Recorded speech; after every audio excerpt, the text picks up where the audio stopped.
Եթե ես քեզ հիմա ասեմ, որ քո արյան կենսաքիմիական կազմը, քո իմունային համակարգը, անգամ քո սրտի զարկը արձագանքում է ոչ միայն դեղերին եւ սննդին, այլև քո խոսքին, ինչպես կարձագանքես դրան։ Միգուցե դու ասես լավ դե մի չափազանցրու, խոսքեր ասեցի, բայց որպես քրիստոնյա հոգևոր գործիչ, ես քեզ մի կարևոր բան կասեմ։ Կյանքում ամենակարևոր դեղերից մեկը գտնվում է ոչ թե դեղատանը, այլ հենց քո իսկ բերանի մեջ։ Եվ Աստված է այդպես նախատեսել։ Նեյրոգիտնականները մի կարևոր փորձ արեցին։ Նրանք ընտրեցին մարդկանց մի խումբ, որոնք մի քանի օրերի ընթացքում օրական մի քանի անգամ հետևյալ արտահայտությունները պետք է անեին. Ես չեմ կարող, ես ուժ չունեմ, ես սարսափելի հոգնած եմ, ինձ մոտ ոչինչ չի ստացվի։ Արյան հետազոտությունները ցույց տվեցին հետաքրքիր բան։ Նրանց մոտ որոշ պաշտպանական սպիտակուցների իմունոգլոբուլինների մակարդակը զգալիորեն նվազել էր։ Եվ սա արդեն չես կարող բացատրել միայն հոգեբանությամբ, սա ֆիզիոլոգիա է։ Ուղեղը խոսքը չի լսում որպես պարզ ձայն, ուղեղը խոսքը ընկալում է որպես հրաման, որը պետք է կատարվի։ Երբ պարզապես ասում ես ես չեմ կարող, մարմինդ միացնում է անկարողության ռեժիմը և սկսում է հարմարվել այդ ռեժիմին, սկսում է աշխատել համաձայն այդ հրահանգի և հրամանի։ Արդյունքում մկանային տոնուսը ընկնում է, նյութափոխանակությունը դանդաղում, շարժվելու և նախաձեռնողականության ջիղը նվազում։ Քո ձայնը պարզապես մի ելևեջ ու ալիք չէ։ Քո ձայնը և խոսքը կենսաքիմիական հրամանների կոճակ է։ Ամեն անգամ, երբ ասում ես ես հոգնել եմ, էլ ուժ չունեմ, ես ձախողակի մեկն եմ, ես անխելք եմ, ես ոչ մեկին պետք չեմ, հասկանում ես արդյոք, որ դու էմոցիա չի, որ արտահայտում ես պարզապես, դա հրաման է, որն ուղղված է քո ուղեղին և քո օրգան համակարգին։ Աստվածաշունչը դեռևս հազարամյակներ առաջ է ասել մի կարևոր ճշմարտություն այս առումով։ Առակաց 18:21 խոսքում Սողոմոն իմաստունը հետևյալը գրեց. «Մահն ու կյանքը լեզվի ձեռքին են, և նրան սիրողները կուտեն նրա պտուղը»։ Այսօրվա փոդքասթում մենք կխոսենք այն մասին, թե ինչ ազդեցություն ունի խոսքը քո սրտի վրա, քո ուղեղի վրա, քո իմունային համակարգի վրա և նաև քո հոգու և հավատքի վրա։ Եթե պատրաստ ես մի քիչ ավելի լուրջ վերաբերվել քո բառերին, ապա մնա ինձ հետ մինչև վերջ, որովհետև մենք հետաքրքիր բացահայտումներ ենք անելու։ Բայց նախքան այդ մի կարևոր և ավանդական խնդրանք։ Եթե այս նյութերը օգտակար են քեզ համար կամ չես ուզում բաց թողնել հետագա մեր թողարկումները, ապա առաջարկում եմ բաժանորդագրվել այս ալիքին, սեղմել լայքի կոճակը և քո մեկնաբանություններով ակտիվ լինել։ Այս պարզ գործողությունները կօգնեն, որպեսզի նման տեսանյութերը շատ ավելի մեծ լսարանի համար օգտակար լինեն և դրանով հանդերձ շատերին օգուտ տան։ Շնորհակալ եմ համագործակցության համար։ Իսկ հիմա շարունակենք։ Ինչ ազդեցություն ունի խոսքը ուղեղի վրա։ Ուղեղի համար խոսքը պարզապես ձայնային կամ ալիքային մի ելևէջ չէ։ Ուղեղը այն ընկալում է որպես գործողության հրաման։ Երբ դու կրկին ու կրկին ասում ես ես չեմ կարող, ինձ մոտ ոչինչ չի ստացվի, ուղեղդ սկսում է կրճատել նախաձեռնողականությունը, կամ երբ ասում ես ես ուժ չունեմ, մարմինդ իջեցնում է էներգիայի ռեժիմը, մկանային տոնուսը, կամ երբ ասում ես ես ոչ մեկին պետք չեմ, ակտիվանում են այն ցանցերը, որոնք կապված են մերժման, միայնակության և ցավի հետ։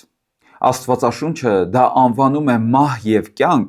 որոնք լեզվի ձեռքին են, իսկ նեյրոգիտությունը դրան անվանում է նեյրոկենսաբանական արձագանք խոսքի հանդեպ։ Հետևաբար մենք կարիք ունենք փոխել բացասական խոսույթը դրականով։ Ինչպես պետք է անել դա։ Մարդիկ կարող են ասել միթե բառ փոխելով կյանք կփոխվի կամ ընդհանրապես ինչ-որ մի բան կարող է փոխվել, եթե մենք մեր խոսույթը փոխենք։ Բժշկական փորձարկումներ են արել և փաստել են, որ երբ պացիենտը իր բացասական խոսույթը փոխում է դրականով, հետևյալ կարևոր զարգացումներն են եղել մարմնի մեջ։ Խոսքի մեղմ հույսով լեցուն ձևակերպումը ակտիվացրել է պարասիմպաթիկ համակարգը, որը պատասխանատու է վերականգնման, հանգստի և հավասարակշռության համար։ Աշխատել էր այն, ինչ բժիշկները նեյրոգիտության մեջ անվանում են թափառող նյարդի ռեգուլյացիա։ Սա արդեն միայն լավ տրամադրություն չէր, սա մարմնի վերջույթներին հասնող նեյրոֆիզիոլոգիական գործընթաց էր։ Հետևաբար, բացասական խոսույթը դու կարող ես փոխարինել ոչ միայն դրական խոսույթով, այլև աղոթքով։ Օրինակ, ամեն առավոտ, երբ որ դու արթնանում ես և քո մոտ խուճապային նոպաներ են, տագնապներ և վախեր, նախքան ձեռքդ հեռախոսին պարզելը և ստուգելը, թե ինչ է կատարվում այս աշխարհում, պարզապես օրդ սկսիր աղոթքով։ Արթնացիր և հետևյալն ասա. ես կամ, ես շնչում եմ և փառք Աստծո այսօրվա համար, ես ողջ եմ և ես փառաբանում եմ Աստծուն, որ նա ինձ նոր օր է պարգևել։ Սրանք պարզապես խոսքերի մի կույտ չեն, սա մտավոր և հոգևոր կարևոր վարժություն է, որ դու անում ես Աստծո հետ և Աստծո խոսքով։ Երբ որ դու օրդ սկսում ես Աստծո խոսքով և աղոթքով, դու ձեռք ես բերում բավարար չափի դիմադրողականություն օրվա մարտահրավերների հանդեպ, որովհետև Աստծո խոսքը և աղոթքը բարձրացնում է մեր իմունային համակարգը, մեր դիմադրողականությունը, մեր միտքը դառնում է պաշտպանված և հույսով զինված։ Հետևաբար, իմ լավագույն խորհուրդն է ձեզ, ձեր օրը սկսեք աղոթքով և Աստծո խոսքով։ Ինչ է տեղի ունենում արդյունքում։ Արդյունքում մեր ուղեղը ստանում է դրական ազդանշաններ և հրահանգներ և տրամադրվում է դեպի դրականը, սկսում է հնարավորություններ փնտրել հաղթանակի համար, հաջողության համար և օրհնության համար։ Սա կարծես շնչառություն է դառնում թե հոգևոր, թե ուղեղի և թե ֆիզիկական մեր առողջության համար։ Ինչ է ասում Աստվածաշունչը քո խոսքի մասին և ինչու է դա նաև նեյրոգիտություն։ Աստվածաշունչը խոսքի ուժի մասին խոսել է շատ վաղուց, մինչև մարդը որևէ պատկերացում կունենար նեյրոնների, նյարդային համակարգի և հորմոնների մասին։ Օրինակ, մենք տեսնում ենք հենց Աստվածաշնչի առաջին իսկ էջից, որ Աստված խոսքով ստեղծեց ամեն բան։ Երբ որ նա սկսեց արարել, նա չդիմեց իր ձեռքերի օգնությանը, նա ասաց և ամեն բան եղավ։ Հետագայում մենք տեսնում ենք, որ Հիսուսը խոսքով հանդարտեցրեց փոթորիկը և քամիները լռեցին։ Նրա ծառայության ընթացքում տեսնում ենք նաև, որ Տեր Հիսուսը խոսքով էր բժշկում մարդկանց և կենդանացնում մեռելներին։ Հակոբոս առաքյալը խոսելով լեզվի մասին այն նկարագրում է որպես ղեկ, որը ղեկավարում է ամբողջ նավը։ Մի փոքրիկ ղեկը նավի ուղղությունն է որոշում։ Հետևաբար, թեպետ լեզուն մի փոքրիկ անդամ է մեր մարմնի մեջ, բայց այն մեծ գործ է անում։ Այն կարող է քանդել և կարող է շինել, կարող է սպանել և կարող է կենդանացնել։ Դրա համար Աստծո խոսքը շատ կարևորություն է տալիս, թե ինչպես ենք մենք գործածում մեր լեզուն։ Հիշում եք, անգամ Տեր Հիսուսն ասաց, որ քո դատարկ խոսքերի համար էլ պիտի պատասխան տաս դատաստանի օրը։ Հետևաբար, ամեն բառ, ամեն խոսք, ամեն արտահայտություն և նախադասություն, որ դուրս է գալիս մեր բերանից, մենք դրա համար պատասխանատվություն ենք կրելու Աստծո առաջ, կյանքի առաջ, միջավայրի առաջ։ Միթե սա մեզ ավելի չի սթափեցնում, որովհետև այն, ինչ մեր բերանում է, այն կարող է մեզ արդարացնել, կարող է մեզ դատապարտության մատնել, կարող է մեզ սպանել, կարող է մեզ ապրեցնել։ Ուրեմն ինչու չսովորենք ճիշտ գործածել այն զենքը, որ Աստված տվել է մեզ։ Այն գործածենք ոչ թե մեզ կամ ուրիշներին սպանելու համար, այլ կենդանացնելու համար։ Ուրեմն, երբ դու կատեգորիկ արտահայտություններ ես անում ուրիշների կամ քո հանդեպ, օրինակ ասում ես, որ ես ոչ մի արժեք չունեմ, ես գնահատված չեմ, իմ երեխաներից մարդ դուրս չի գա, այս երկիրը երկիր չի դառնա, նման արտահայտություններով դու միայն տրամադրություն չի, որ ստեղծում ես, դու ստեղծում ես ներհոգեկան, նյարդային եւ մարմնական արձագանքներ, որոնք տարիներով կուտակվում են քո մեջ եւ թունավորում քո կյանքը։ Եվ հենց այստեղ է, որ հոգեբանությունն ու աստվածաբանությունը, նեյրոգիտությունն ու հավատքը հանդիպում են։ Հիմա խոսենք գործնական քայլերի մասին, թե ինչպես առողջ եւ ճիշտ ձևով օգտագործել խոսքի ուժը, որ մենք դրանից կարողանանք ստանալ օրհնություն եւ օգուտ։ Այս առումով մեր բոլոր ոդքասթները նման են։ Մենք միայն չենք խոսում գեղեցիկ գաղափարների մասին, այլ փորձում ենք գտնել գործնական քայլեր, որոնցից օգուտ կարող ենք քաղել։ Դիմենք կոնկրետ քայլերի։ Քայլ առաջին. լսիր քեզ առանց ինքնադատապարտման։ Այսօրվանից կամ վաղվանից պարզապես ուշադիր եղիր քո հանդեպ, լսիր այն, ինչ ասում ես, ինչ քո բերանով արտաբերում ես։ Ուշադրություն դարձրու, թե ինչ ես ասում քո մասին, քո մարմնի մասին, քո ապագայի մասին, քո շրջապատի մասին, քո ընտանիքի մասին եւ ինչու՞ չէ նաեւ քո երկրի մասին։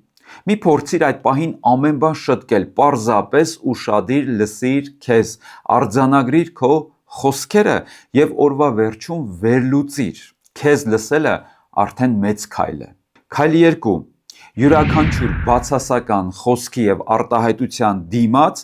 գրիր կամ գործածիր դրական խոսք եւ արտահայտություն։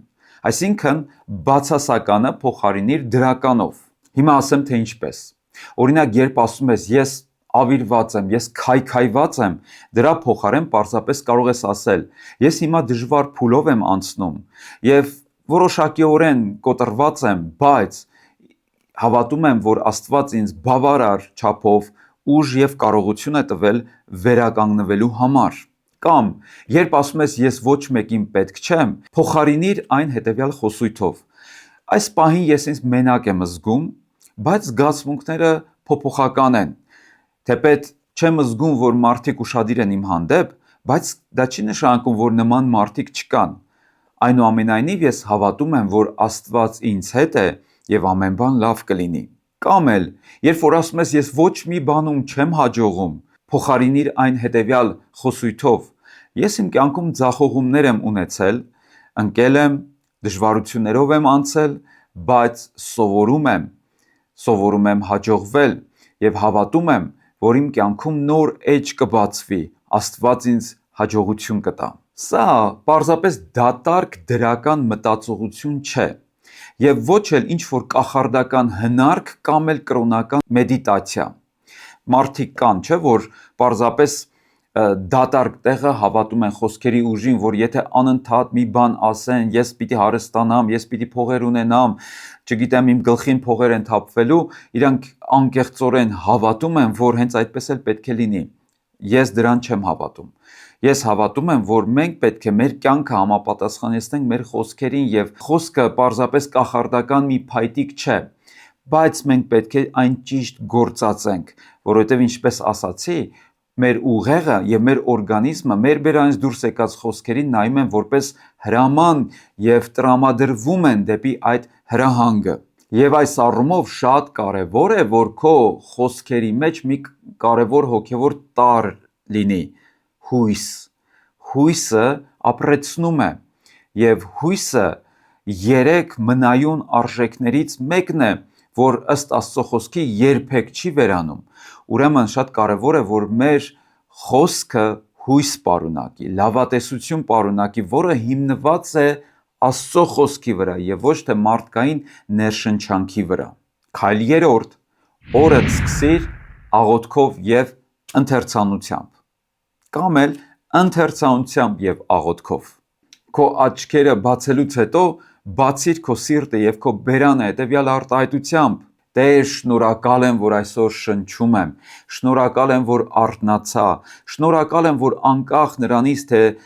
իմ պատուհանից այն կողմ ինչ է կատարվում, դու բարի ես, դու հավատարիմ ես, դու ուշադիր ես իմ հանդեպ, անկախ դրսում եղած եղանակից, իմ ներսում թող քո եղանակը լինի։ Կարևոր է, որ այս արտահայտությունները դու ասես ոչ միայն քո մտքի մեջ, այլև բարձրաձայն, ինչպես արդեն ասացի, որ ձայնը եւ խոսքը մեր օրգանիզմը ընդունում է որպես հրահանգ։ Քայլ 4. օգտագործիր Սուրբ գրքի խոստումները եւ խոսքերը որպես նեյրոկենսաբանական դեղատոմս։ Իսկապես, որ Աստծո խոսքը դեղատոմս է։ Առակաց գիրքն ասում է, որ այն նաև սրվակ է, որի մեջ մեր բժշկությունն է։ Ընտրիր աստվածաշնչյան համարներ եւ դրանք դարձրու քոնը, քո աղոթքը, քո դավանությունը եւ քո օրվա հռչակումը։ Օրինակ, դու կարող ես առանձնացնել 23 Սաղմոսի խոսքը եւ ասել. Տերն է իմ հովիվը, եւ ես ոչ մի բանի կարոտություն չեմ ունենա։ Կամ մեկ այլ Սաղմոսում հետեւյալ խոսքերն ենք տեսնում. Ես չեմ մեռնի, կապրեմ եւ Տիրոջ փառքը կպատմեմ։ Երբ դրանք խոսում ես բարձրաձայն, դու վարժեցնում ես քո ուղեղը ու սիրտը ապրել Աստծո խոստման ռիթմով, ոչ թե միայն նորությունների, սոցցանցերի ու վախերի ռիթմով, ոչ էլ այս աշխարհի օրակարգով, որովհետև իրականում մենք կարող ենք ապրել նաև այս աշխարհի ռիթմով, բայց այդ ռիթմի մեջ մահ կա։ Մենք կարող ենք ապրել այս աշխարհի տեղեկատվությամբ, նորություններով, բայց դրանք մեզ թունավորում են եւ ոչ թե ապրեցնում։ Հետևաբար Աստծո խոսքը բարի լուր է։ Բարի լուր է մեր ուղեղի համար, մեր մարմնի համար եւ առավել եւս մեր հոգու համար, եւ բժշկություն է մեր հոգեկան կյանքի համար եւ առողջություն է մեր մտավոր կյանքի համար։ Ուզում եմ ավարտել հետեւյալ արտահայտությամբ. Քո լեզուն եւ քո խոսքը կարող է լինել դեղատուփ քեզ համար եւ կարող է լինել նաեւ թույնի սրվակ։ Աստված քեզ տվել է աներևակայելի ուժեղ մի գործիք եւ դա քո խոսքն է։ Նույն գործիքը կարող է քանդել քո ինքնագնահատականը, բարձրացնել սթրեսիդ մակարդակը եւ թուլացնել իմունային համակարգդ։ Եվ այդ նույն գործիքը կարող է քաջալերել եւ խրախուսել քեզ,